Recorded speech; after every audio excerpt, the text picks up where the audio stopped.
Price the lord.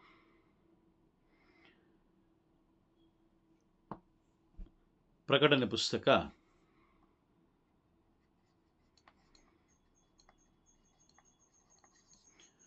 4ನೇ ಅಧ್ಯಾಯ 5ನೇ ವಾಕ್ಯದಲ್ಲಿ ನಾವು ಓದೋ ದೇವರ 7 ಆತ್ಮಗಳು. ದೇವರ 7 ಆತ್ಮಗಳು, ಅದರ ಬಗ್ಗೆ ನಾವು ತಿಳ್ಕೊಳ್ತಾ ಇದ್ದೋ. Praise the lord. ಮೊದಲನೇದಾಗಿ ಸತ್ಯದ ಆತ್ಮರು. ಸತ್ಯದ ಆತ್ಮರು, ಇದ್ರ ಬಗ್ಗೆ ನಾವು ತಿಳ್ಕೊಂಡಿದ್ದೀವಿ ಬ್ರದರ್. Praise the lord. ಸತ್ಯದ ಆತ್ಮರು ಅಂತ ಯಾಕೆ ಕರೀತಾರೆ ಅಂತ ಹೇಳಿದ್ರೆ, ಪವಿತ್ರಾತ್ಮರನ್ನು ಬಿಟ್ಟರೆ ಈ ಲೋಕದಲ್ಲಿ ಯಾರು ಕೂಡ ಸತ್ಯ ಸ್ವರೂಪಿಯಾಗಲಿಕ್ಕೆ ಸಾಧ್ಯವಿಲ್ಲ. ಯಾಕಂದರೆ ನಮಗೆ ಗೊತ್ತಿಲ್ಲ ಸತ್ಯವಾಗಿ ನಾವು ಹೇಗೆ ನಡಿಬೇಕು, ಸತ್ಯದ ಮಾರ್ಗದಲ್ಲಿ ನಾವು ಹೇಗೆ ಜೀವಿಸಬೇಕು ಅನ್ನೋದು ನಮಗೆ ಗೊತ್ತಿಲ್ಲ. ಹಾಗಾಗಿ ನಮಗೆ ಇಷ್ಟ ಬಂದ ಹಾಗೆ ನಾವೇನು ಮಾಡ್ತಾ ಇದ್ದೀವಿ, ನಮಗೆ ಅನುಗುಣವಾಗಿ ಸುಳ್ಳನ್ನು ಕೂಡ ಸತ್ಯ ಅಂತ ನಾವು ತಿಳ್ಕೊಂಡು ಜೀವಿಸ್ತಾ ಇದ್ದೀವಿ. ಹೌದಾ? ಎಷ್ಟೋ ಜನ ಹಾಗೆ ಮಾಡ್ತಾ ಇದ್ದಾರೆ. ಸುಳ್ಳನ್ನು ಕೂಡ ಸತ್ಯ ಅನ್ನೋ ರೀತಿಯಲ್ಲಿ ಏನು ಮಾಡ್ತಾ ಇದ್ದಾರೆ, ಜೀವಿಸ್ತಾ ಇದ್ದಾರೆ. ಹಾಗಾಗಿ ಸತ್ಯದ ಆತ್ಮರು ಅವರ ಅಧೀನದಲ್ಲಿ ನಾವಿದ್ದರೆ, ಅಂದರೆ ಅವರ ಕಂಟ್ರೋಲಲ್ಲಿ ನಾವಿದ್ದರೆ, ಅವರ ಏನು ಹೇಳ್ತಾರೆ ಅದಕ್ಕೆ, ಅವರ ಅಸ್ತಿತ್ವದಲ್ಲಿ ನಾವಿದ್ದರೆ, ಅವರು ನಮಗೆ ಸತ್ಯ ಏನು ಎಂಬುದನ್ನು ತಿಳಿಸ್ಕೊಡ್ತಾರೆ. ಸತ್ಯದ ಆತ್ಮರು ಅಂದರೆ ಪರಿಶುದ್ಧಾತ್ಮರು ಸತ್ಯದ ಆತ್ಮರು ಅಂತ ಕರೆಯಲ್ಪಡುತ್ತೆ. ಕಾರಣ ಏನಂತ ಹೇಳಿದ್ರೆ, ಅವರನ್ನು ಬಿಟ್ಟರೆ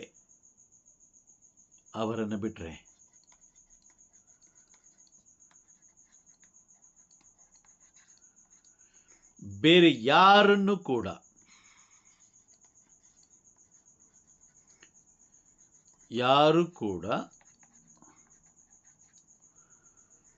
ಸತ್ಯವಂತರಲ್ಲ.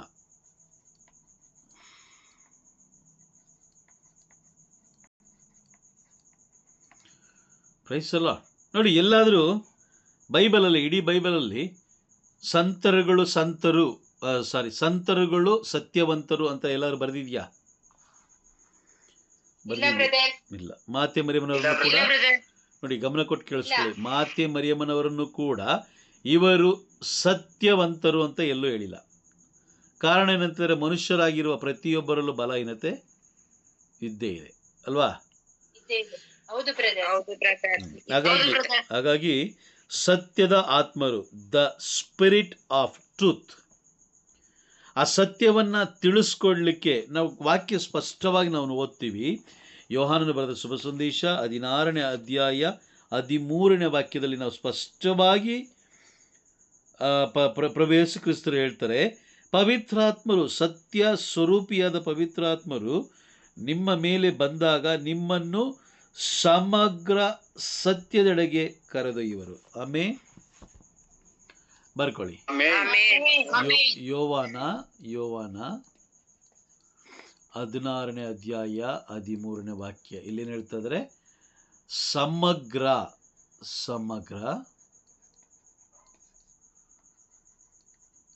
ಸತ್ಯದೆಡೆಗೆ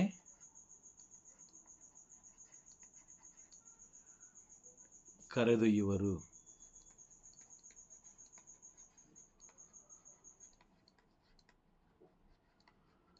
ಅವ್ರನ್ನ ಬಿಟ್ಟರೆ ಬೇರೆ ಯಾರು ಸತ್ಯದ ಕಡೆ ನಮ್ಮನ್ನು ಕರ್ಕೊಂಡೋಗ್ಲಿಕ್ಕೆ ಸಾಧ್ಯವಿಲ್ಲ.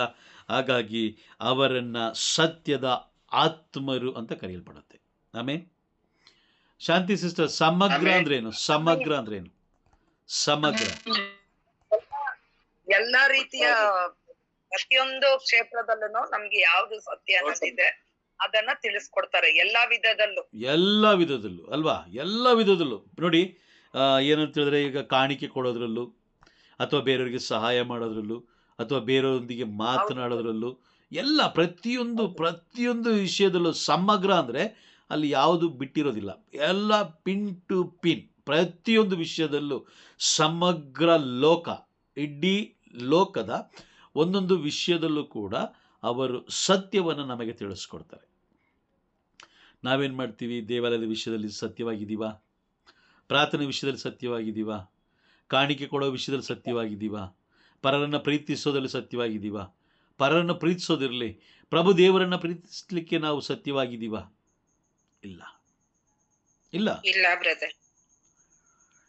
ನಾವು ಸತ್ಯದ ಮಾರ್ಗದಲ್ಲಿಲ್ಲ. ಯಾಕೆಂದರೆ ನಮಗೆ ಸತ್ಯವನ್ನು ತಿಳಿಸಿಕೊಳ್ಳಲಿರುವ ಸತ್ಯ ಸ್ವರೂಪಿಯಾದ ಪವಿತ್ರಾತ್ಮರಿಂದ ನಾವು ಬೇರ್ಪಟ್ಟಿದ್ದೀವಿ. ಅರ್ಥ ಆಗ್ತಾ ಇದೆಯಾ? ಅರ್ಥ ಆಗ್ತಾ ಇದೆಯಾ? ಇದು ವಾಗ್ದಾನ. ಅರ್ಥ ಆಯ್ತು. ಸಮಗ್ರ ಸತ್ಯದೆಡೆಗೆ ನಿಮ್ಮನ್ನು ಕರೆದೊಯ್ಯುವರು. ಇದೊಂದು ವಾಗ್ದಾನ. ಅವರು ಮಾಡೇ ಮಾಡ್ತಾರೆ ಅಂತ ಪ್ರಭು ಯೇಸು ಕ್ರಿಸ್ತರು ಹೇಳಿದ ಮೇಲೆ ಪವಿತ್ರಾತ್ಮರು ಮಾಡೇ ಮಾಡ್ತಾರೆ. ನೋಡಿ, ಯಾವಾಗ ನೀವು ಪವಿತ್ರಾತ್ಮನಿಂದ ತುಂಬಲ್ಪಡ್ತೀರೋ ನೀವು ಸುಳ್ಳಾಡಲಿಕ್ಕೆ, ಒಬ್ಬರಿಗೆ ಮೋಸ ಮಾಡಲಿಕ್ಕೆ ಬಹಳ ಭಯಪಡ್ತೀರ, ಬಹಳ ಭಯಪಡ್ತೀರ. ಯಾಕಂದರೆ ನಿಮಗೆ ಅವ್ರೇನು ಮಾಡ್ತಾರೆ? ತಿಳಿಸ್ಕೊಡ್ತಾ ಇರ್ತಾರೆ. ಯೆಶಾಯ ಪ್ರವಾದಿಯ ಗ್ರಂಥ 30ನೇ ಅಧ್ಯಾಯ 21ನೇ ವಾಕ್ಯದಲ್ಲಿ ನುಡಿಯುವಂತೆ ಅವ್ರೇನು ಮಾಡ್ತಾರೆ? ತಿಳಿಸ್ಕೊಡ್ತಾರೆ. ಇದು ತಪ್ಪು, ಇದು ತಪ್ಪು, ಇದು ಮಾಡಬೇಡ ನೀನು. Praise the lord. ಹೌದಾ? ಹೌದಲ್ವಾ? ಹಾಗಾಗಿ ಪ್ರಭು ಯೇಸು ಕ್ರಿಸ್ತರು ಹೇಳೋದು, ನೀವು ಅವ್ರ ಜೊತೆಲಿರಬೇಕು. ಎಷ್ಟು ಸ್ಪಷ್ಟವಾಗಿ ಹೇಳ್ತಾರೆ ನೋಡಿ. ಯೋಹಾನನ ಬರೆದ ಶುಭ ಸಂದೇಶ 14ನೇ ಅಧ್ಯಾಯ 17ನೇ ವಾಕ್ಯವನ್ನು ಓದೋಣ. 17ನೇ ವಾಕ್ಯ ಬೇಗ ಓದಿ.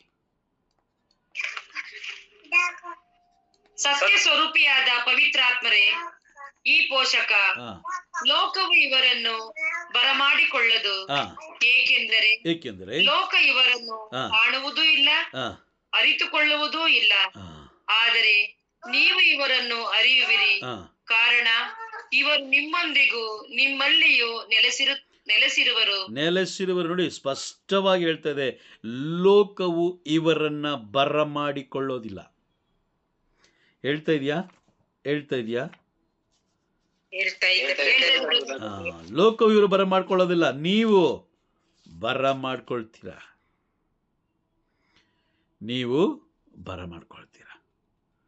Price the lord. ಮತ್ತೊಂದು ವಾಕ್ಯ ಓದೋಣ. ರೋಮನರಿಗೆ ಬರೆದ ಪತ್ರ 8ನೇ ಅಧ್ಯಾಯ 5ನೇ ವಾಕ್ಯ. ರೋಮನರಿಗೆ ಬರೆದ ಪತ್ರ, ರೋಮನರಿಗೆ 8:5. ಶರೀರ ಸ್ವಭಾವಕ್ಕೆ ಅನುಸಾರವಾಗಿ ನಡೆಯುವವರು ಶರೀರಕ್ಕೆ ಸಂಬಂಧಪಟ್ಟ ವಿಷಯಗಳಲ್ಲಿ ಮಗ್ನರಾಗಿರುತ್ತಾರೆ. ಪವಿತ್ರಾತ್ಮ ಅವರಿಗೆ ಅನುಸಾರವಾಗಿ ನಡೆಯುವವರಾದರೂ ಆತ್ಮಕ್ಕೆ ಸಂಬಂಧಪಟ್ಟ ವಿಷಯಗಳಲ್ಲಿ ಮಗ್ನರಾಗಿರುತ್ತಾರೆ. ಅರ್ಥ ಆಗ್ತಾ ಇದೆಯಾ ನಿಮ್ಗೀಗ? ಯಾಕೆ ಇಲ್ಲಿ ಯೇಸು ಸ್ವಾಮಿ ಹೇಳ್ತಾ ಇದ್ದಾರೆ, ಲೋಕವು ಇವರನ್ನು ಬರ ಮಾಡ್ಕೊಳ್ಳೋದಿಲ್ಲ. ಲೋಕ ಯಾವತ್ತೂ ಅಷ್ಟೇ ಅದು ಶರೀರಕ್ಕೆ ಸಂಬಂಧಪಟ್ಟ ವಿಷಯಗಳಲ್ಲೇ ಅದು ಮಗ್ನವಾಗಿರುತ್ತೆ. ಲೋಕ ಯಾವಾಗಲೂ ಅಷ್ಟೇ ರಾತ್ರಿ ಹಗಲನ್ನದೇ, ಬೆಳಕನ್ನದೇ, ಕತ್ತಲೆನ್ನದೇ 24 ಗಂಟೆಗಳು ಕೂಡ ತನ್ನ ಶರೀರದ ಬಗ್ಗೆನೇ ಚಿಂತೆ ಮಾಡ್ತಾ ಇರುತ್ತೆ. Praise the lord. ನಾವು ತುಂಬ ವ್ಯಕ್ತಿಗಳನ್ನು ನಾವು ಕಾಣ್ಬೋದು, ಆ ರೀತಿ ವ್ಯಕ್ತಿಗಳನ್ನು ನಾವು ಕಾಣ್ಬೋದು. ಹೌದಾ? ಕಾಣ್ತೀವಿ. ನಮ್ಮ ದೇವಾಲಯದಲ್ಲಿ ಕಾಣ್ತೀವಿ, ನಮ್ಮ ಕುಟುಂಬದಲ್ಲೂ ಕೂಡ ಕಾಣ್ತೀವಿ, ನಮ್ಮ ಸಹೋದರ ಸಹೋದರಿಯರಲ್ಲೂ ಕಾಣ್ತೀವಿ, ಬಂಧು ಬಳಗದಲ್ಲಿ ಕಾಣ್ತೀವಿ. ಅವ್ರು ನೋಡಿ, ನೀವು ಎಷ್ಟು ಬೇಕಾದರೂ ಮಾತಾಡಿ, ಲೋಕದ ಬಗ್ಗೆ, ಅವ್ರ ಬಗ್ಗೆ ಮಾತಾಡಿ, ಇವ್ರ ಬಗ್ಗೆ ಮಾತಾಡಿ, ಬೇರೆಯವ್ರ ಬಗ್ಗೆ ಮಾತಾಡಿ, ಎಲ್ಲ ಮಾತಾಡಿ, ಕುತ್ಕೊಂಡು ಹಿಂಗೆ ಕೈ ಇಟ್ಕೊಂಡು ಕೇಳಿಸ್ಕೊಳ್ತಾ ಇರ್ತಾರೆ, ಹ್ಞೂ ಅಂತ ಇರ್ತಾರೆ. ಯಾವಾಗ ನೀವು ಬೈಬಲ್ ಬಗ್ಗೆ ಮಾತಾಡಲಿಕ್ಕೆ ಪ್ರಾರಂಭ ಮಾಡ್ತಿರೋ, ನೀವು ಪ್ರಾರಂಭ ಮಾಡಿದ ಪ್ರಾರಂಭದಲ್ಲೇ ಅವ್ರು ಎದ್ದೋಗ್ತಾರೆ. ಅಯ್ಯೋ ನಾನು ಅದು ಮಾಡಬೇಕಾಗಿತ್ತು, ಇದು ಮಾಡಬೇಕಾಗಿತ್ತು, ಹಂಗೆ ಹಿಂಗೆ ಅಂತ. Praise the lord. ಲೋಕವು ಪವಿತ್ರಾತ್ಮರನ್ನು ಬರ ಮಾಡಿಕೊಳ್ಳೋದಿಲ್ಲ. ಆದರೆ ಯಾರು ಬರ ಮಾಡ್ಕೊಳ್ತಾರೋ ಅವರು ಸತ್ಯದ ಬಾಗಿಲ ಮುಖಾಂತರ ಪರಲೋಕ ಪ್ರವೇಶ ಮಾಡ್ತಾರೆ. ಆಮೇನ್. ಯಾರು ಪವಿತ್ರಾತ್ಮರನ್ನ ಅಂಗೀಕಾರ ಮಾಡ್ಕೊಳ್ತಾರೋ ಅವರು ಸತ್ಯದ ದ್ವಾರದ ಮುಖಾಂತರ, ಸತ್ಯದ ಬಾಗಿಲ ಮುಖಾಂತರ ಅವರು ಪರಲೋಕ ಪ್ರವೇಶ ಮಾಡ್ತಾರೆ.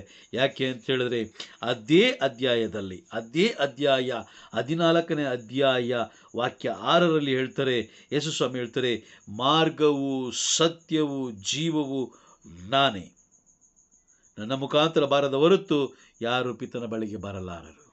ನೋಡಿ, ಆ ಸತ್ಯದ ಮಾರ್ಗದೊಳಗೆ ಕರ್ಕೊಂಡೋಗ್ಲಿಕ್ಕೆ ನಮ್ಮನ್ನು ಮುನ್ನಡೆಸ್ತಾ ಇರೋದು ಯಾರು ಅಂತ ಹೇಳಿದ್ರೆ ಪವಿತ್ರಾತ್ಮ. ಆಮೇನ್. ಅರ್ಥ ಆಗ್ತದೆ?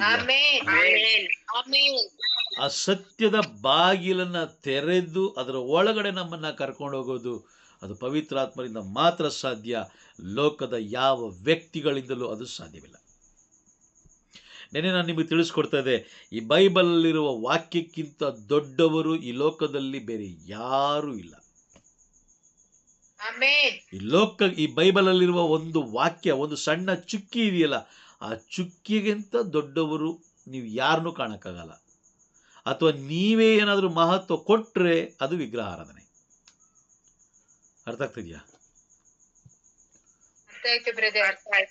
ಬೈಬಲ್ಗಿಂತ ಜಾಸ್ತಿ ನೀವು ವ್ಯಕ್ತಿಗಳಿಗೆ, ವಸ್ತುಗಳಿಗೆ, ನೀವು ಸಮಯಕ್ಕೆ ನೀವೇನಾದ್ರು ಮಹತ್ವ ಕೊಟ್ಟಿದ್ದೇ ಆದರೆ ಅದು ವಿಗ್ರಹಾರಾಧನೆ. ಯಾವಾಗ ನೀವು ಪವಿತ್ರಾತ್ಮರನ್ನ ಬರ ಮಾಡ್ಕೊಳ್ತೀರೋ, ಯಾವಾಗ ನೀವು ಬರ ಮಾಡ್ಕೊಂಡಿದ್ದ ತಕ್ಷಣ ಅವರು ಆ ವಾಕ್ಯ ಹೇಳೋ ಪ್ರಕಾರ, ವಾಗ್ದಾನ ನುಡಿಯೋ ಪ್ರಕಾರ ಅವರು ಸದಾ ಕಾಲ ನಿಮ್ಮೊಂದಿಗೂ ನಿಮ್ಮಲ್ಲಿಯೂ ನೆಲೆಸುವರು. ವ್ಯತ್ಯಾಸ ಏನು? ನಿಮ್ಮೊಂದಿಗೂ ನಿಮ್ಮಲ್ಲಿಯೂ ನೆಲೆಸುವರು. ವ್ಯತ್ಯಾಸ ಏನು? ಇದೆರಡಕ್ಕೆ ವ್ಯತ್ಯಾಸ ಏನು ಗೊತ್ತಿದೆಯಾ? ನಿಮ್ಮೊಂದಿಗೂ ನಿಮ್ಮಲ್ಲಿಯೂ ನೆಲೆಸುವರು ಅರ್ಥ ಏನು?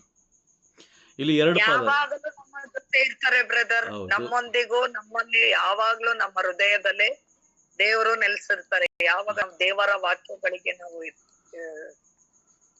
ಪ್ರಥಮ ಸ್ಥಾನವನ್ನು ಕೊಡ್ತೀವೋ ಆಗ ದೇವರು ನಮ್ಮ ಜೊತೆಲೇ ಇರ್ತಾರೆ ವಾಕ್ಯದ ಮೂಲಕ. ಹೌದು, ಕರೆಕ್ಟ್. ನೀವು ಹೇಳ್ತಿರೋದು ಕರೆಕ್ಟ್ ಇದೆ. ಬಟ್ ಇದೆರಡಕ್ಕೂ ವ್ಯತ್ಯಾಸ ತಿಳಿಸಿ. ನಿಮ್ಮೊಂದಿಗೂ ನಿಮ್ಮಲ್ಲಿಯೂ ಅಂದ್ರೆ ಅರ್ಥ ಏನು? ನಿಮ್ಮೊಂದಿಗೂ ಅಂದ್ರೆ ಯಾವಾಗ್ಲೂ ನಮ್ಮ ಕುಟುಂಬದ ಜೊತೆ ಯಾವಾಗ್ಲೂ, ನಮ್ಮಲ್ಲಿ ಅಂದ್ರೆ ನಮ್ಮ ಹೃದಯದಲ್ಲೇ ಇರ್ತಾರೆ. ನಮ್ಮ ನಡೆ ನುಡಿಗಳಲ್ಲಿ ಪ್ರತಿಯೊಂದ್ರಲ್ಲೂ ದೇವರು ನಮ್ಮ ಜೊತೆ ವಾಕ್ಯದ ಪ್ರಕಾರ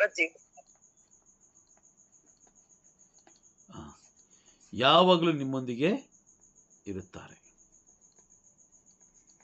ಅರ್ಥ ಆಯ್ತಾ? ನಿಮ್ಮೊಂದಿಗೂ ಅಂದ್ರೆ ಯಾವಾಗಲೂ ನಿಮ್ಮ ಜೊತೆಲಿ ಇರ್ತಾರೆ. ನಿಮ್ಮಲ್ಲಿಯೂ ಅಂದ್ರೆ ಏನು? ನಿಮ್ಮಲ್ಲಿಯೂ ಅರ್ಥ ಏನು? ವಿನೋದ್ ಬದ್ರೆ ಅರ್ಥ ಗೊತ್ತಾಯ್ತು? ನಿಮ್ಮಲ್ಲಿಯೂ ಅಂದ್ರೆ ಅರ್ಥ ಏನು? ನಮ್ಮ ಆತ್ಮದಲ್ಲಿ ಬ್ರದರ್. ಆತ್ಮದಲ್ಲಿ ಅಂದ್ರೆ ನಿಮ್ಮೊಂದಿಗೆ ಅಂದ್ರೆ ರಾಣಿ ಸಿಸ್ಟರ್, ನಿಮ್ಮೊಂದಿಗೆ ಅಂದ್ರೆ ಆತ್ಮ ಶರೀರ ಎರಡೂ ಒಂದೇ ತಾನೆ? ಬೇರೆ ಬೇರೆನಾ ಅಲ್ವಾ? ಎರಡು ಒಂದೇ. ಹಾಗಾದ್ರೆ ನಿಮ್ಮಲ್ಲಿಯೂ ಅಂದ್ರೆ ಅರ್ಥ ಏನು? ನಿಮ್ಮಲ್ಲಿಯೂ ಅಂದ್ರೆ ಅರ್ಥ ಏನು?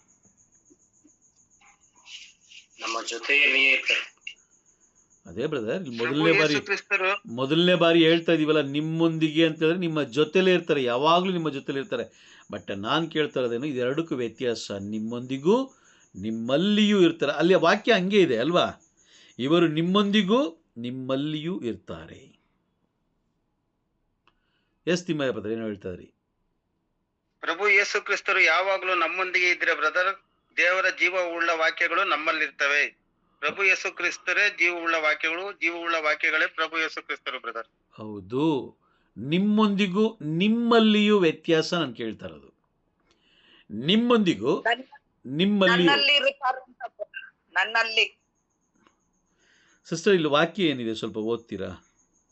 ಇವರು ನಿಮ್ಮೊಂದಿಗೂ ನಿಮ್ಮಲ್ಲಿಯೂ ನೆಲೆಸಿರುವರು.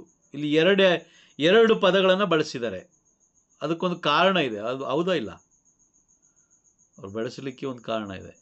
ಕೇಳಿಸ್ಕೊಳ್ತಾ ಇದ್ದೀರಾ ನಾನು ಮಾತಾಡ್ತಾ ಇರೋದು? ಇಲ್ಲ, ಅಲ್ಲಿ ಒಂದೇ ವಾಕ್ಯ ಬರೀತಾ ಇದ್ರು ಪವಿತ್ರಾತ್ಮರು, ನಿಮ್ಮೊಂದಿಗೆ ನೆಲೆಸಿರುವರು, ಅದು ಬರೀತಾ ಇದ್ರು ಅಲ್ವಾ?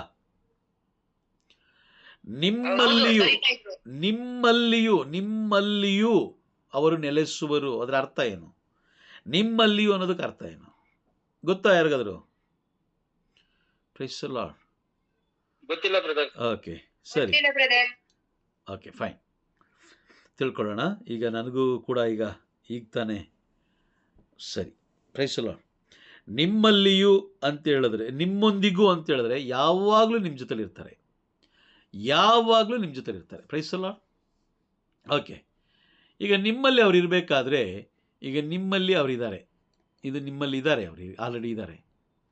ಈಗ ನೀವೇನು ಮಾಡ್ತೀರಾ, ಒಂದು 15 ಜನ ಅಥವಾ 5 ಜನ ಇರೋ ಕಡೆ ಹೋಗ್ತೀರಾ, ಅಥವಾ ಒಬ್ಬ ವ್ಯಕ್ತಿ ಇರೋ ಕಡೆ ಹೋಗ್ತೀರಾ, ನೀವು ಇಲ್ಲಿ ಹೋಗ್ತೀರಾ.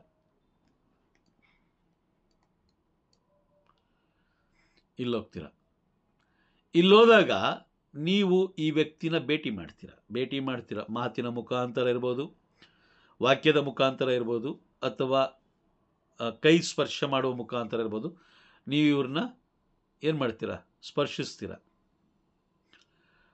ಸ್ಪರ್ಶಿಸಿದಾಗ ನಿಮ್ಮೊಳಗೆ ಇರುವ ಪವಿತ್ರಾತ್ಮರು ಇವರಿಗೂ ಕೂಡ ಟ್ರಾನ್ಸ್ಫರ್ ಆಗ್ತಾರೆ. ಹೆಂಗೆ ಅಂತ ಹೇಳಿದ್ರೆ, ಆಗಲೇ ಹೇಳಿದ್ರು ನಮ್ಮ ಶಾಂತಿ ಸಿಸ್ಟರ್, ನಡೆ ನುಡಿ ಗುಣಗಳು ಸ್ವಭಾವಗಳು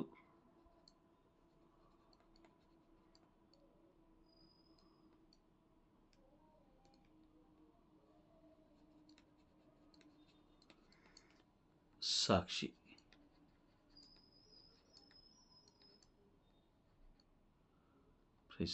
ಅರ್ಥ ಆಗ್ತಾ ಇದೆ? ಇದೇನೋ ಅರ್ಥ ಆಯ್ತಾ ನಿಮ್ಗೆ? ಅರ್ಥ ಆಯ್ತು ಬ್ರದರ್. ಇವಾಗ ಅರ್ಥ ಆಯ್ತಾ? ಅರ್ಥ ಆಯ್ತು ಬ್ರದರ್. ಅರ್ಥ ಆಯ್ತು. ಈಗ ನಿಮ್ಮಲ್ಲಿರುವ ಪವಿತ್ರ ಆತ್ಮರು, ಅಥವಾ ಇಲ್ಲಿ ಶಾಂತಿ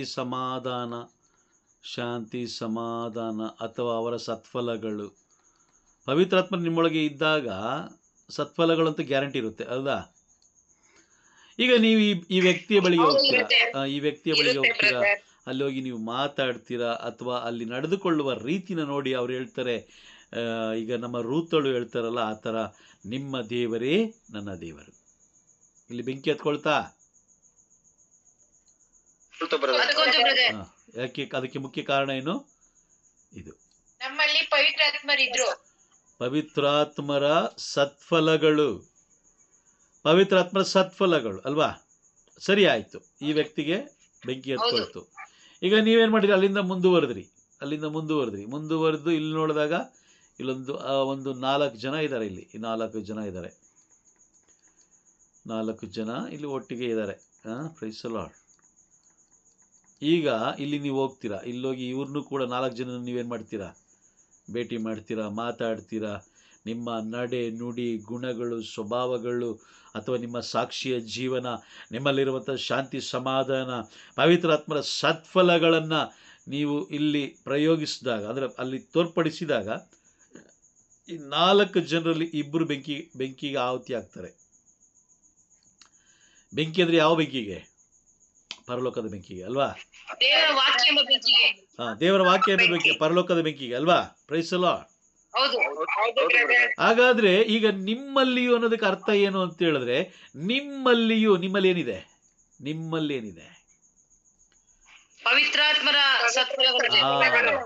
ಪವಿತ್ರಾತ್ಮರ ಸತ್ಫಲಗಳು ನೋಡಿ. ಇನ್ನೊಂದು ಸ್ವಲ್ಪ ನಮ್ಮ ಲೋಕಲ್ ಲ್ಯಾಂಗ್ವೇಜಲ್ಲಿ ಹೇಳ್ಬೇಕಂತಿದ್ರೆ, ಈಗ ನೀವೇನು ಮಾಡಿದ್ರಿ, ಊಟ ಮಾಡಿದ್ರಿ. ಈಗ ನೀವು ಊಟ ಮಾಡಿದ್ರಿ ಅಂತ ತಿಳ್ಕೊಳ್ಳೋಣ, ಒಳ್ಳೆ ನಾನ್ ವೆಜ್ ಊಟ ಮಾಡಿದ್ರಿ. ಆ ಊಟ ಮಾಡಿ ಕೈಯೆಲ್ಲ ತೊಳ್ಕೊಂಡ್ರಿ, ಸಾಮಾನ್ಯವಾಗಿ ಕೈ ತೊಳ್ಕೊಂಡು ನೀವೇನು ಮಾಡಿದ್ರಿ, ಹೋಗಿ ಹಾಗೆ ಸಡನ್ನಾಗಿ ಯಾರೋ ಒಬ್ಬ ವ್ಯಕ್ತಿ ಬಂದರು, ಆ ವ್ಯಕ್ತಿಗೆ ಹೋಗಿ ಶೇಕ್ ಹ್ಯಾಂಡ್ ಮಾಡಿದ್ರಿ. ಶೇಕ್ ಹ್ಯಾಂಡ್ ಮಾಡಿದಾಗ ಕೈಯಲ್ಲಿ ನೀರು ಹಂಗೆ ಇತ್ತು, ಆ ನೀರು ಅವನಿಗೆ ಅಂಟ್ಕೊಳ್ಳುತ್ತಾ?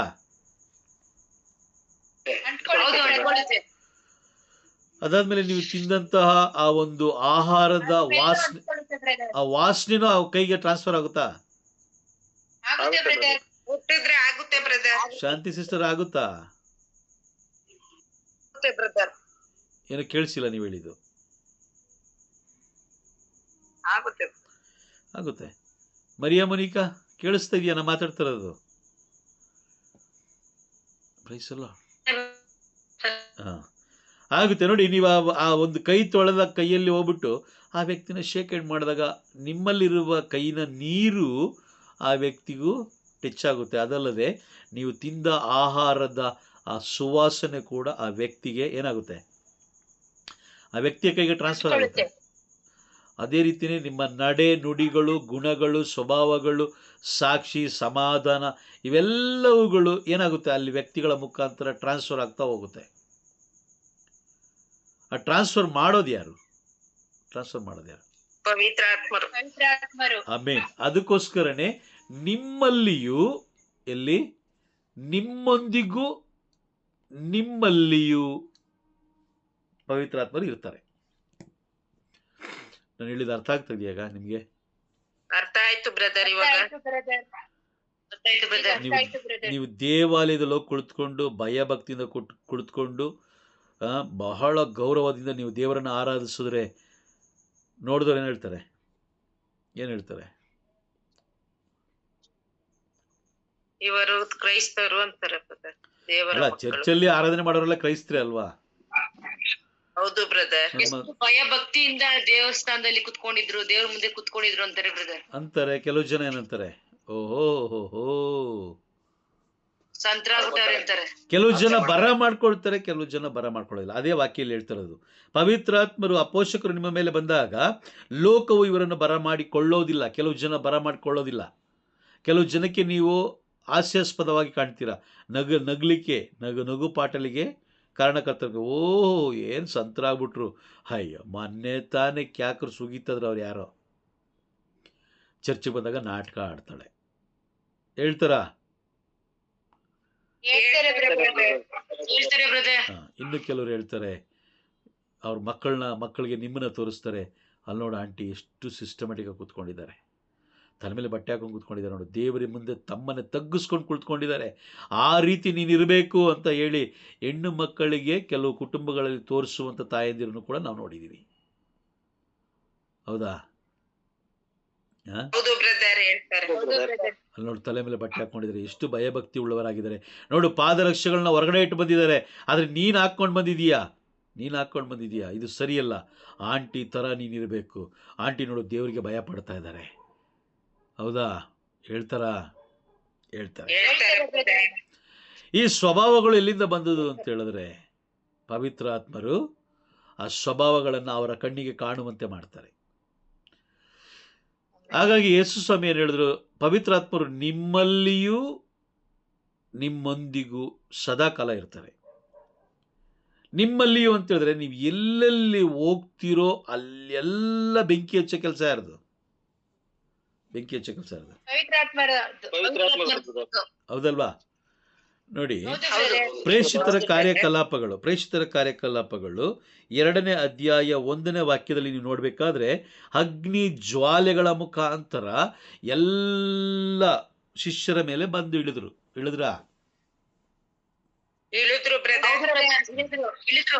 ಎಲ್ಲರ ಮೇಲೆ ಬಂದು ಇಳಿದ್ರು. ಎಲ್ಲ ಪ್ರತಿಯೊಬ್ಬ ಶಿಷ್ಯರ ಮೇಲೆ ಬಂದು ಇಳಿದ್ರು. Praise the Lord. ಸೊ ಅದೇ ಥರನೇ ನಿಮ್ಮನ್ನು ದೇವರು ಒಂದು ಸಾಕ್ಷಿಯಾಗಿ ಅಥವಾ ಒಂದು ಸಂದೇಶಗಾರರಾಗಿ ಅಥವಾ ಒಬ್ಬ ಪ್ರೇಷಿತರಾಗಿ, ಒಬ್ಬ ಬೋಧಕರಾಗಿ ದೇವರು ನಿಮ್ಮನ್ನು ಆರಿಸ್ಕೊಂಡಾಗ ಅವರು ನಿಮ್ಮನ್ನು ಕೈ ಬಿಡೋದಿಲ್ಲ. ನೀವು ಅವರನ್ನು ಸ್ವಾಗತಿಸಿದಾಗ ಸದಾಕಾಲ ಅವರು ನಿಮ್ಮೊಂದಿಗೂ ನಿಮ್ಮಲ್ಲಿಯೂ ಇರ್ತಾರೆ. ನೀವು ಎಲ್ಲಿ ಯಾವ ಕುಟುಂಬಕ್ಕೆ ಯೇಸು ನಾಮದಲ್ಲಿ ಕಾಲಿಡ್ತೀರೋ ಅಲ್ಲಿ ಅನೇಕ ಅದ್ಭುತಗಳನ್ನು ನೀವು ಕಾಣ್ತೀರಾ. ಆಮೇನ್. ಆ ಅದ್ಭುತಗಳನ್ನ ನಡೆಸುವವರು ಯಾರು ಅಂತ ಹೇಳಿದ್ರೆ ಪವಿತ್ರಾತ್ಮರು. ಆಮೇನ್.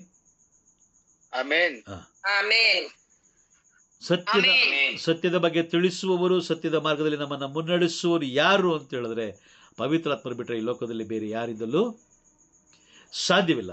ಹಾಗಾಗಿ ಸಾಧ್ಯ ಇಲ್ಲ. ಹಾಗಾಗಿ ಇಲ್ಲಿ ಸತ್ಯದ ಆತ್ಮರು ಅಂತ ಅವ್ರನ್ನ ಕರೆಯೋದು. ಅರ್ಥ ಆಯ್ತಾ? Okay, fine. Praise the lord. Okay, ಎರಡನೇದು ನಾವೇನು ತಿಳ್ಕೊಂಡು? ಪರಿಶುದ್ಧಾತ್ಮರಲ್ವಾ? ಓದಿ. ಡಿವೈನ್ ಹೋಲಿನೆಸ್ ಅಲ್ವಾ? ಓಕೆ, ಕನ್ನಡದಲ್ಲಿ ಓದಿ. ದೈವಿಕ ಪರಿಶುದ್ಧ ಆತ್ಮರು. ನೋಡಿ, ದೈವಿಕ ಪರಿಶುದ್ಧ ಆತ್ಮರು. ಎರಡನೇದಾಗಿ ದೈವಿಕ ಪರಿಶುದ್ಧ ಆತ್ಮರು ಅಲ್ವಾ? ಹೌದಾ? Praise the Lord. ಹೌದು ಬ್ರದರ್. ಹೌದು ಬ್ರದರ್. ದೈವಿಕ ಪರಿಶುದ್ಧ ಆತ್ಮರು ರೋಮನರಿಗೆ ಬರೆದ ಪತ್ರ 1ನೇ ಅಧ್ಯಾಯ ವಾಕ್ಯ 4 ಅಲ್ವಾ? ಇದೆಯಾ? ಕೇಳಿಸ್ತಿದ್ಯಾ? ನಾನು ಮಾತಾಡ್ತಾರೆ ಕೇಳಿಸ್ತಿದ್ಯಾ? ಇಲ್ಲ, ಯಾಕೋ ಬರ್ತಾ ಬರ್ತಾ ಸ್ವಲ್ಪ ಡಲ್ ಆಯ್ತು ವಾಯ್ಸ್ ನಿಮ್ದು ಅಲ್ವಾ? ಸ್ವಲ್ಪ ಆಕ್ಟಿವ್ ಆಗಿ, ಸ್ವಲ್ಪ ಆಕ್ಟಿವ್ ಆಗಿ. ಬರ್ಕೊಳ್ಳಿ ಎಲ್ಲರೂ ಸ್ವಲ್ಪ ಆಕ್ಟಿವ್ ಆಗಿ, ಯಾರು ಡಲ್ ಆಗಬೇಡಿ. Okay, praise the Lord. ಬರ್ಕೊಳ್ಳಿ ಸಿಸ್ಟರ್, ನೀವು ಬರ್ಕೊಂಡು ಬೇರೆಯೊಬ್ರಿಗೂ ನೀವು ಸತ್ಯವನ್ನೇ ಬೋಧಿಸ್ಬೇಕು. ಯಾಕೆ ಅಂತ ಹೇಳಿದ್ರೆ ನಮಗೆ ಬೋಧಿಸ್ತಾರವರು ಸತ್ಯವಂತರು. ಆಮೇನ್. ನಮಗೆ ತಿಳಿಸಿಕೊಡ್ತಿರುವ ಆತ್ಮರು ಸತ್ಯವಂತರು. ಆಮೇನ್.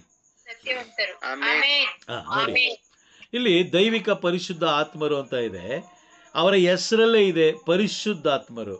ಆಮೇನ್ ಅಲ್ವಾ? ಹೌದಾ?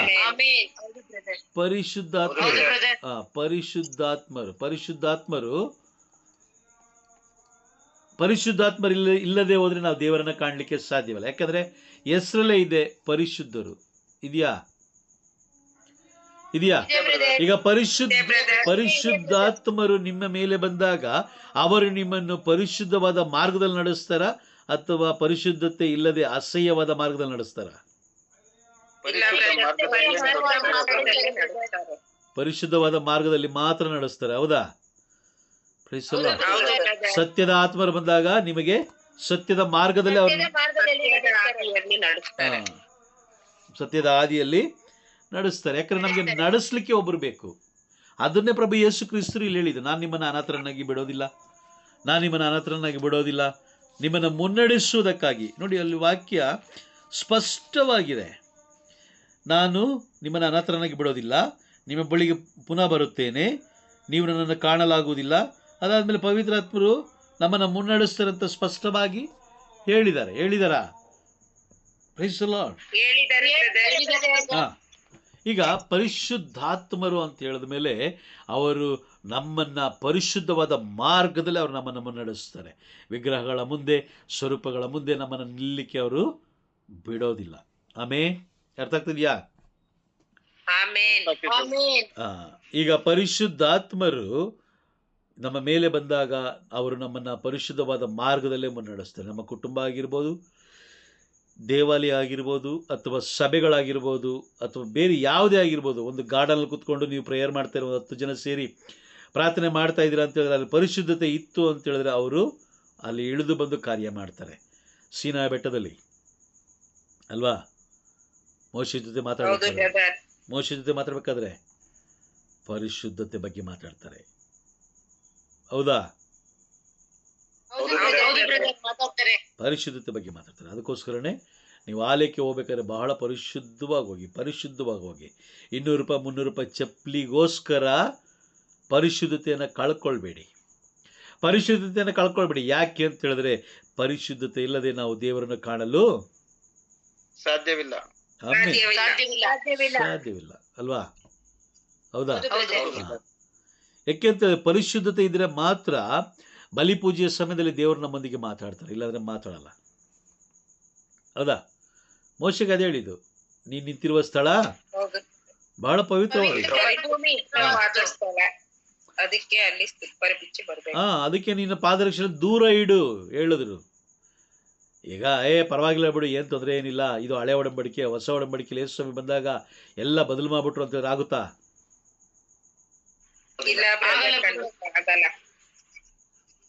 ಯಾವುದು ಆಗಲ್ಲ. ಪ್ರಭು ಯೇಸು ಕ್ರಿಸ್ತ ಬಂದದ್ದು ಅದನ್ನ ಹಳೆ ಒಡಂಬಡಿಕೆಯನ್ನ ನಿರ್ಮೂಲ ಅಲ್ವಾ ಮಾಡ್ಲಿಕ್ಕಲ್ಲ, ಅದನ್ನ ಸಿದ್ಧಿಗೆ ತರಲು ಬಂದಿದ್ದು. Praise the lord. ಅರ್ಥ ಆಗ್ತಿದ್ಯಾ? ನೋಡಿ, ನಾವು ಸತ್ಯದಲ್ಲೂ ನಡೆಯೋಕ್ಕೆ ನಮಗೆ ಗೊತ್ತಿಲ್ಲ, ಪರಿಶುದ್ಧತೆ ಕಡೆ ನಡೆಯೋಕ್ಕೂ ನಮಗೆ ಗೊತ್ತಿಲ್ಲ. ಹಾಗಾಗಿ ನಮಗೆ ಪರಿಶುದ್ಧತೆ ಹಾಗೂ ಸತ್ಯದ ಬಗ್ಗೆ ತಿಳಿಸ್ಕೊಡೋರು ಈ ಲೋಕದಲ್ಲಿ ಒಬ್ಬರೇ ಇದ್ದಾರೆ. ಅವ್ರು ಯಾರಂದ್ರೆ ಪರಿಶುದ್ಧಾತ್ಮರು. ಆಮೇನ್.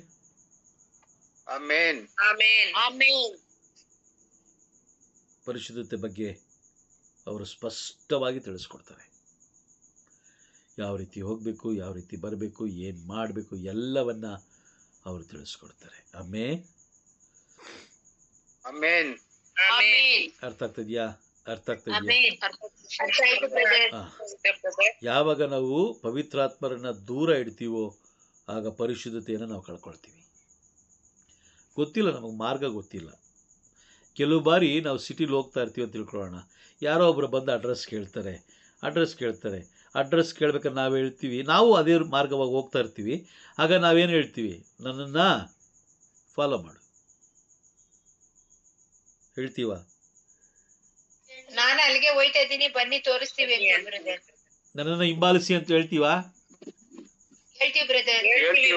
ಓಕೆ. ಹೇಳ್ತೀವಿ ಬ್ರದರ್. ಓಕೆ, ಸಿಟಿ ಮಾರ್ಕೆಟಲ್ಲಿ ನಮ್ಮಿಬ್ಬರಿಗೆ ಮಾತ್ರ ರೋಡ್ ಖಾಲಿಯಾಗಿರುತ್ತಾ?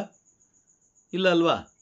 ಇಲ್ಲ ಬ್ರದರ್. ಮಧ್ಯದಲ್ಲಿ ಒಬ್ರು ಬರ್ತಾ ಇರ್ತಾರೆ, ಈ ಕಡೆ ಒಬ್ರು ಬರ್ತಾರೆ, ಆ ಕಡೆ ಒಬ್ರು ಬರ್ತಾರೆ, ಅಲ್ಲಿ ಬರ್ತಾರೆ, ಇಲ್ಲಿ ಬರ್ತಾರೆ, ಹಿಂದ್ಗಡೆಯಿಂದ ಬರ್ತಾರೆ, ಮುಂದ್ಗಡೆಯಿಂದ ಬರ್ತಾರೆ, ಗಾಡಿ ಸ್ಲೋ ಮಾಡ್ತಾರೆ, ಬ್ರೇಕ್ ಹೊಡಿತಾರೆ, ಏನೇನೋ ವಿಚಿತ್ರ ನಡೀತಾ ಇರುತ್ತೆ. ಆದರೂ ಕೂಡ ನಾವು ಹಿಂಬಾಲಿಸು ಅಂತ ಹೇಳಿದ ಮೇಲೆ ನಾವು ಹಿಂಬಾಲಿಸಲೇಬೇಕು. ಹೌದಾ? ಕಾರಣ ಏನು? ನಾವು ಹೋಗ್ಬೇಕಾಗಿರೋ ಮಾರ್ಗ, ನಾವು ಹೋಗ್ಬೇಕಾಗಿರೋ ಸ್ಥಳ ಅವರೊಬ್ಬರಿಗೆ ಮಾತ್ರ ಗೊತ್ತಿದೆ, ಅವ್ರಿಗೆ ಗೊತ್ತಿದೆ. ಈಗ ನಮ್ಮ ಜೀವನದಲ್ಲೂ ಕೂಡ ಈಗ ನಮ್ಮ ಜೀವನದಲ್ಲೂ ಕೂಡ ಈಗ ದೇವರು ಹೇಳಿದ್ರು ನನ್ನನ್ನು ಹಿಂಬಾಲಿಸು. ಹೇಳಿದ್ರ? ಎಸ್ ಸ್ವಾಮಿ, ನನ್ನನ್ನು ಹಿಂಬಾಲಿಸು ಹೇಳಿದ್ರು ಬ್ರದರ್, ನನ್ನನ್ನು ಹಿಂಬಾಲಿಸೋದ್ಮೇಲೆ ನಾವು ಹಿಂಬಾಲಿಸ್ಬೇಕು. ಹೌದಾ? ಹೌದು ಬ್ರದರ್. ನಮ್ಮನ್ನು ಹಿಂಬಾಲಿಸು ಅಂತ ಹೇಳಿದ್ರೆ ಹಿಂಬಾಲಿಸ್ಬೇಕು.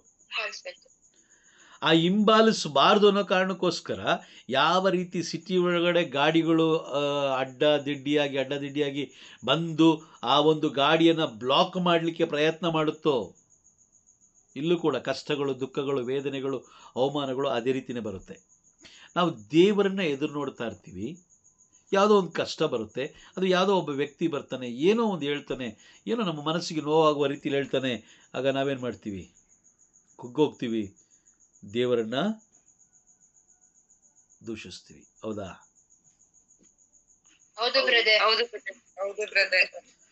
ದೇವರನ್ನ ನಾವು ದೂಷಿಸ್ತೀವಿ. ಆಮೇಲೆ ದೇವರನ್ನ ನಾವು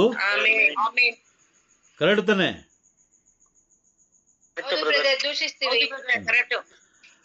ಎಷ್ಟೇ ಗಾಡಿಗಳು ಅಡ್ಡ ಬಂದರೂ ಆ ಒಂದು ಗಾಡಿ ಯಾರು ನಮ್ಮನ್ನು ಫಾಲೋ ಮಾಡೋ ಅಂತೇಳಿ ಇರ್ತಾರೋ ಅವ್ರನ್ನ ನಾವು ಹಿಂಬಾಲಿಸ್ಕೊಂಡು ಹೋಗ್ಬೇಕು. ನಮ್ಮ ದೃಷ್ಟಿಯೆಲ್ಲ ಆ ಗಾಡಿ ಮೇಲೇ ಇರಬೇಕು. ಹಿಂಗೆ ನೋಡ್ತೀವಿ, ಅಯ್ಯೋ ಮುಂದೆ ಹೋಗ್ಬಿಟ್ರ ಅಂತೇಳಿ ನಾವೇನು ಮಾಡ್ತೀವಿ?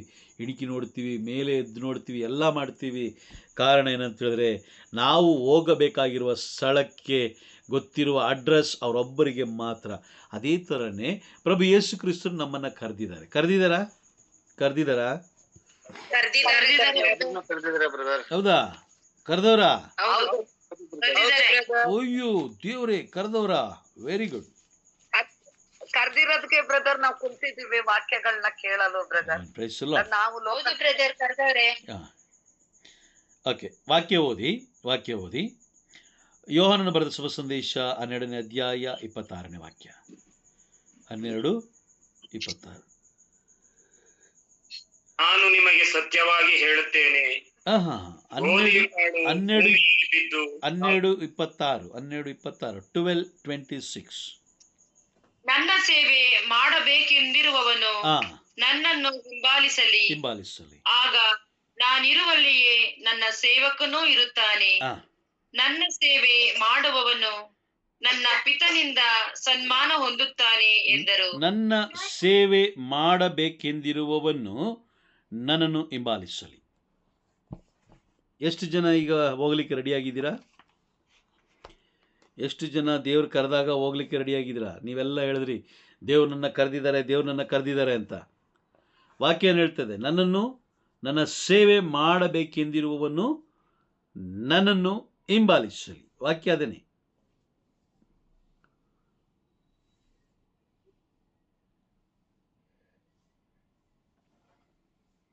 Price the Lord. ಪ್ರಭುವನ್ನು ಹಿಂಬಾಲಿಸ್ಬೇಕಂತ ಅಂದರೆ ಅವ್ರನ್ನ ಫಾಲೋ ಮಾಡ್ಬೇಕಂದ್ರೆ ಏನು ಮಾಡಬೇಕು? ಸೇವೆ ಅಲ್ವಾ? ಮಾಡ್ತಾ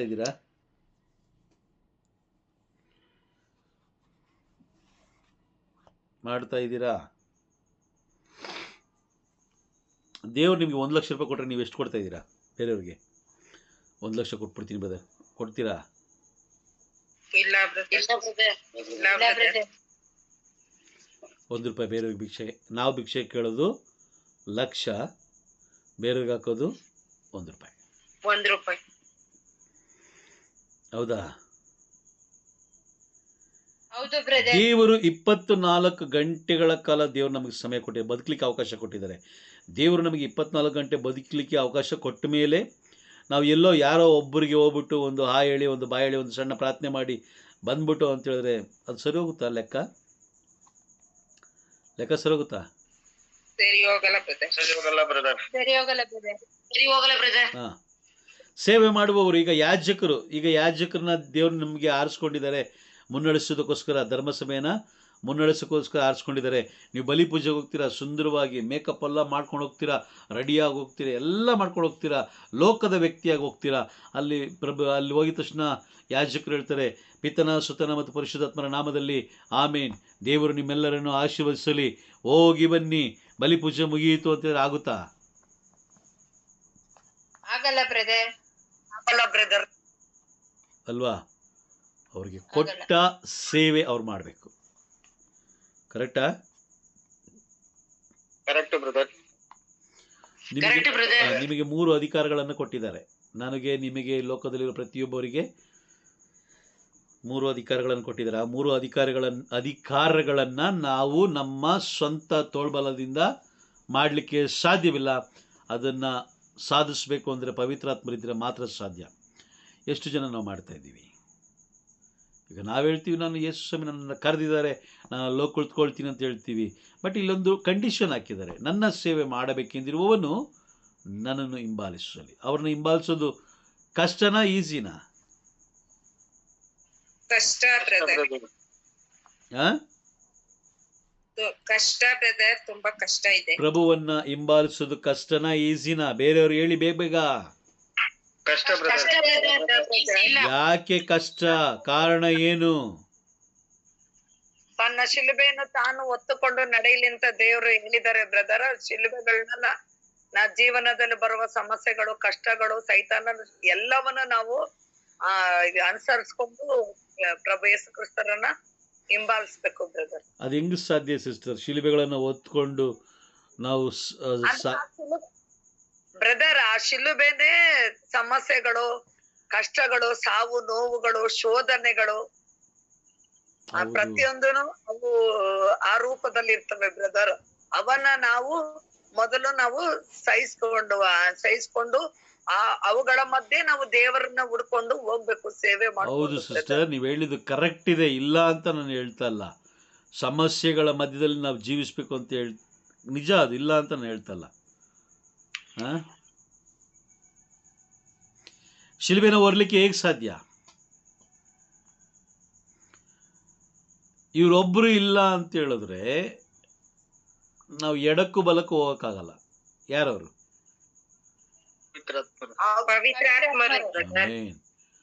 ಪವಿತ್ರಾತ್ಮರಿದ್ರೆ ಮಾತ್ರ ನಾವು ಒಂದು ಹೆಜ್ಜೆ ಎತ್ತಿಡಕ್ಕೆ ಸಾಧ್ಯ.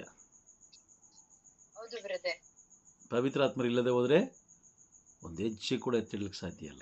ಸಾಧ್ಯ ಇಲ್ಲ. ಒಂದು ಶಿಲುಬೆನ ಹೊರಲಿಕ್ಕೆ ಸಾಧ್ಯವಿಲ್ಲ. ಯಾವ ರೀತಿ ಹೇಳಿ ನೋಡೋಣ. ಈಗ ನಮ್ಮ ಮನೆಯಲ್ಲೇ ತಿಳ್ಕೊಳ್ಳೋಣ. ನಮ್ಮ ಮನೆಯಲ್ಲಿ ನಮ್ಮ ತಾಯಿ ಯಾವಾಗಲೂ ಏನು ಮಾಡ್ತಾ ಇರ್ತಾರೆ? ಏನಾದ್ರು ಒಂದು ಹೇಳ್ತಾ ಇರ್ತಾರೆ. ನಮ್ಮ ಮಕ್ಕಳು ಏನು ಹೇಳ್ತಾರೆ? ಅವ್ರು ಏನೋ ಒಂದು ಹೇಳ್ತಾ ಇರ್ತಾರೆ. ಅಥವಾ ಮನೇಲಿರುವ ಗಂಡ ಆಗಲಿ ಹೆಂಡತಿ ಆಗಲಿ ಏನೋ ಒಂದು ಹೇಳ್ತಾ ಇರ್ತಾರೆ. ನಿಮ್ಮ ಅಣ್ಣ ತಮ್ಮಂದಿರ ಹೇಳ್ತಾ ಇರ್ತಾರೆ. ಇವೆಲ್ಲವುಗಳ ಮಧ್ಯದಲ್ಲಿ ನಾವು ಸಮಾಧಾನದಿಂದ ಜೀವಿಸಲಿಕ್ಕೆ ಸಾಧ್ಯ ಇದೆಯಾ? ನೋಡೋಣ, ಸಾಧ್ಯ ಇದೆಯಾ?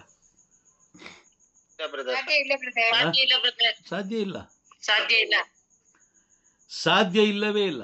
ಅಸಾಧ್ಯ ಆಗೋದು ಯಾವಾಗ ಅಂತ ಹೇಳಿದ್ರೆ ಪರಿಶುದ್ಧಾತ್ಮರು ನಮ್ಮ ಮೇಲೆ ಇಳಿದು ಬಂದಾಗ ಮಾತ್ರ. Amen, amen, amen. ಪರಿಶುದ್ಧಾತ್ಮರು ನಮ್ಮೊಳಗೆ ಇರಬೇಕಾದ್ರೆ ಎಲ್ಲವೂ ಸಾಧ್ಯ. ಅವ್ರು ನಮ್ಮನ್ನು ಬಿಟ್ಟು ಹೋದ್ರು ಅಂದ್ರೆ ಯಾವುದೂ ಸಾಧ್ಯ ಇಲ್ಲ. ಆಮೆನ್, ಒಪ್ತೀರಾ? ಇಲ್ಲಿ ವಾಕ್ಯದಲ್ಲೇ ಬರೆದಿದೆ ನೋಡಿ, ದೈವಿಕ ಪರಿಶುದ್ಧಾತ್ಮರು.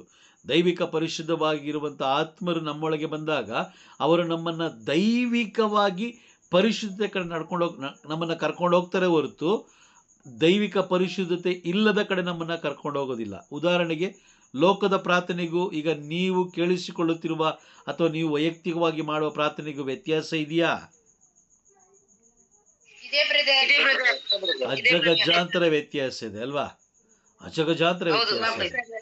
ಬಟ್ ಅಲ್ಲಿ ಲೋಕದ ಪ್ರಾರ್ಥನೆ ಏನಂದ್ರೆ ಒಂದೇ ಒಂದು ಪ್ರಾರ್ಥನೆ, 100 ಆದ್ರೂ ಹೇಳು, 200 ಆದ್ರೂ ಹೇಳು, 300 ಆದ್ರೂ ಹೇಳು, 1000 ಬೇಕಾದ್ರೂ ಹೇಳು, ಅದು ಒಂದೇ ಪ್ರಾರ್ಥನೆ. ಹೌದಾ?